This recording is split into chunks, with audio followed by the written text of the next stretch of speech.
En este video les voy a contar sobre dos medidas de dispersión que se utilizan para medir dispersión o variabilidad con respecto a la media aritmética.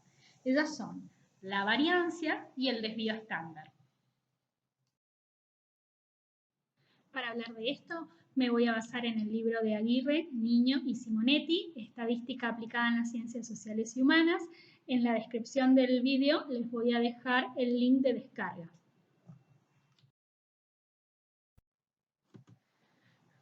La medida de variación o de dispersión que se utiliza para medir variabilidad en variables numéricas y son medidas absolutas porque el resultado se expresa en la misma unidad de medida de la variable y además teniendo en cuenta una medida de tendencia central, es decir, cómo se dispersan, varían, se distancian los datos, en este caso alrededor de la media aritmética.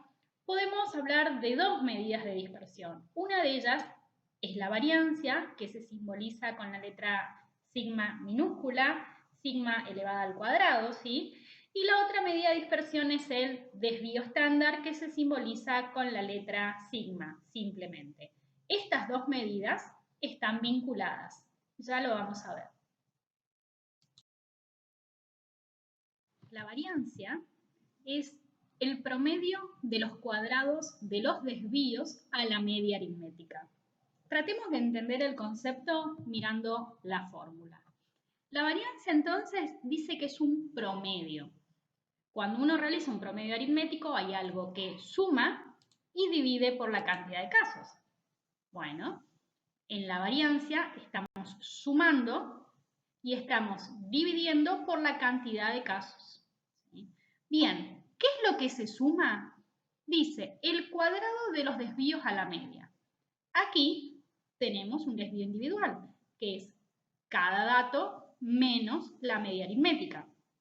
Si recordamos la tercera propiedad de la media aritmética, dice que la suma de todos los desvíos individuales es igual a 0.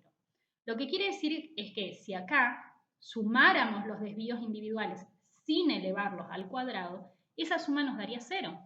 Por eso es que la variancia resuelve ese problema de que la suma de los desvíos no dé 0, elevando los desvíos individuales al cuadrado.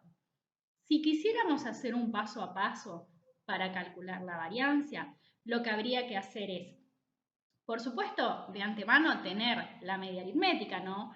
Pero es, primero, calcular cada uno de los desvíos individuales. Luego, segundo paso, los desvíos individuales, elevarlos al cuadrado. Tercer paso, sumar todos esos cuadrados y esa suma dividirla por la cantidad de casos. Y ahí obtendríamos la variancia.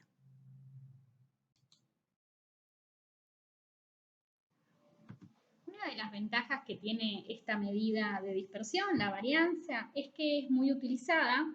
¿Por qué? Bueno, en principio porque el promedio, la media aritmética es muy utilizada, entonces como medida de dispersión asociada viene la variancia, pero además es muy utilizada en todo lo que tenga que ver con fundamentos de la estadística inferencial, de la estadística matemática, en todo lo que tenga que ver con demostraciones, es muy utilizada la variancia. Ahora bien, esta medida presenta una desventaja, que es que el resultado que da la variancia queda expresada en la misma unidad de medida de la variable, pero elevada al cuadrado.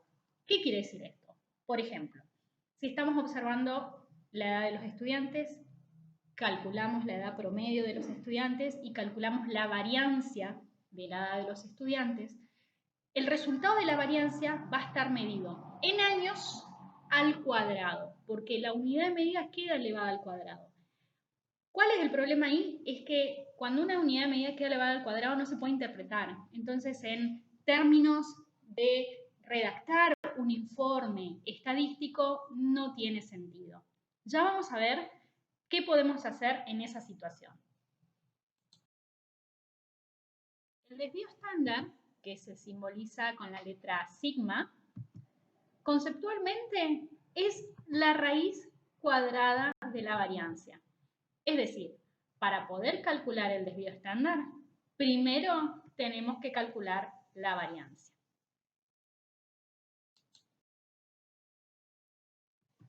La ventaja que presenta el desvío estándar es que justamente es la medida de dispersión por excelencia, la más utilizada. No solamente porque el promedio, la media aritmética es una medida de uso común y el desvío estándar viene a acompañarla, sino que además porque les contaba anteriormente que la variancia tiene el problema de que el resultado queda expresado en la unidad de medida elevada al cuadrado. Y el desvío estándar viene a resolver ese problema al aplicar la raíz cuadrada. Es decir, que el desvío estándar es la medida de dispersión que voy a utilizar para acompañar a la media aritmética y para contar cómo se dispersan los datos en promedio alrededor de la media aritmética cuando escribo un informe de tipo estadístico. La desventaja, no sabría si decir desventaja, pero por ahí el cuidado que hay que tener es que el desvío estándar se utiliza solamente para medir dispersión promedio de los datos con respecto a la media aritmética, no con respecto a otra medida de tendencia central.